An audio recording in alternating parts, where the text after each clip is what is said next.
ዛሬ ለሶማሌ የብልጽግና ፀሐይ ወጣላት። ይህ በሶማሌ የታየ ብርሃን በመላ ኢትዮጵያ እስኪረጋገጥ እያንዳንዱን ዜጎቻችንን ካሉበት የድህነት አረንቋ አውጥቶ ወደሚገባቸው የብልጽግናና የልማት ደረጃ እስኪደርሱ ድረስ እኔና እናንተ የሚጠበቅብን መትጋት መስራት እና መጨረስ ብቻ ነው። እኛ እንጀምራለን፣ እኛ ተክተን እንሰራለን፣ እኛ እንጨርሳለን።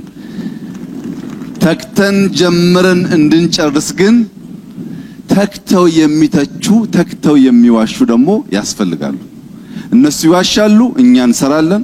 እነሱ ያወራሉ፣ እኛ እንከናወናለን። በስራዎቻችን ሁሉ ኢትዮጵያን ከፍ እናደርጋለን። በስራዎቻችን ሁሉ ብልጽግናን እናረጋግጣለን። ይህ እስኪሆን ድረስ የማንተኛ መሆኑን በድጋሚ ለመላው የኢትዮጵያ ሕዝብ መግለጥ እወዳለሁ።